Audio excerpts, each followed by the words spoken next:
First of all, it's been a sort of a dream of mine.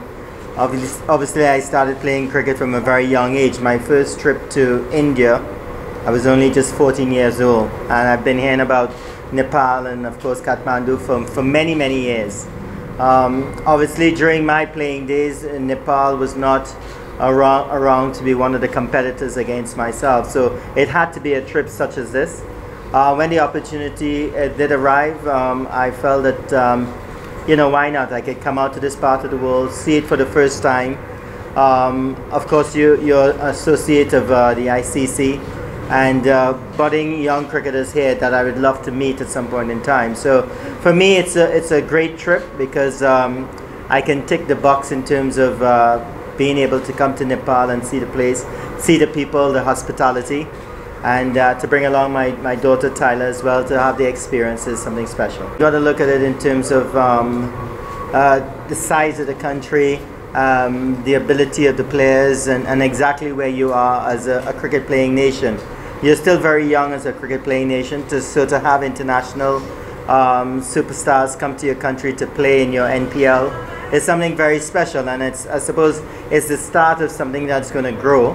Of course, T20 is a wonderful version of the game. You're getting a lot of new sponsors and a lot of new spectators. It's a very exciting version of the game.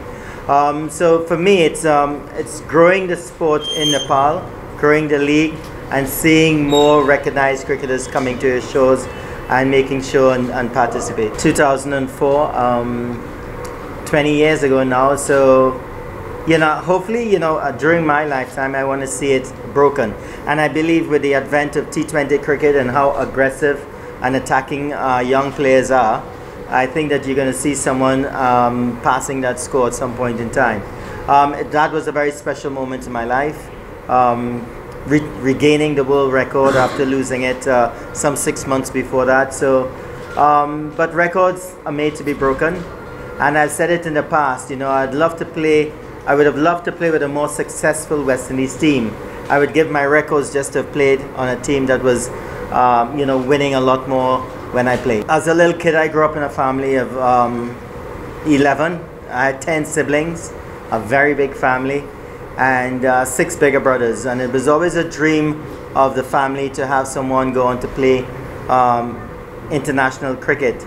I was the last boy, so I suppose I was the last effort in trying to get that sort of position in the family. I don't know if I'm a maestro, but I think that I'm a very proud member of the Lara clan to have played for the West Indies, to have represented the West Indies for 17 years. It was a dream of mine. My dad also lived vicariously through me in terms of he loved the game of cricket. He provided everything that was necessary for me to play the game. Even though we came from a very big family in a sort of middle income 3-bedroom house, all of us enjoyed ourselves living there. But yeah, it's just to fulfill that dream to play for the West Indies, to play alongside the great Sir Vivian Richards, Gordon Greenidge, Desmond Haynes, the late Malcolm Marshall. That was just an awesome time in my life. The great game, and it came at a time when cricket needed it. But I must say though that to have played 131 test matches for the West Indies, the 5-day version of the game, the test cricket, it really tests your ability, your attrition level, and I wouldn't give that for anything else. Of course, T20 is beautiful. A lot of guys are enjoying it. The franchise cricket as well is important, but playing test cricket for the West Indies for 17 years will remain the highlight of my career. Nemesis, the person that got me out the most was definitely Glenn McGrath, an awesome bowler, Australian, and of course Australia toppled the West Indies in the mid-90s as the #1 team in the world.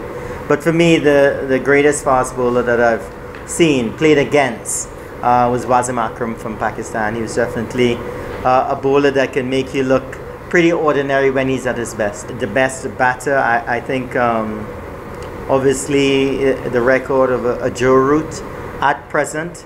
That's just going on record. But if you want to know the batter that I like the most, it would definitely be Jaswal. And the bowler that is definitely the best in the world right now is Jasprit Bumrah. I think he's awesome, and the way he operates in all versions of the game, T20, the limited overs, Test cricket, is just tremendous to see the ability of such a bowler. I can say though is that if you have a dream, it doesn't necessarily have to be just in cricket. It could be in other sports, it could be in academics. I think it's very important to follow your dreams. I think it's very important to understand that along the way you're going to have a lot of stumbling blocks. You're going to face hurdles, you may even face failures, but that's what brings out the best in you. And any young cricketer want to make it, he would have to understand that how to deal with failures. I think for me, that sort of made me a lot stronger. So I would urge any young sports person, male or female, to stick with it, work hard, and I can tell you one thing, success loves somebody that works hard. And the discipline and dedication is very important.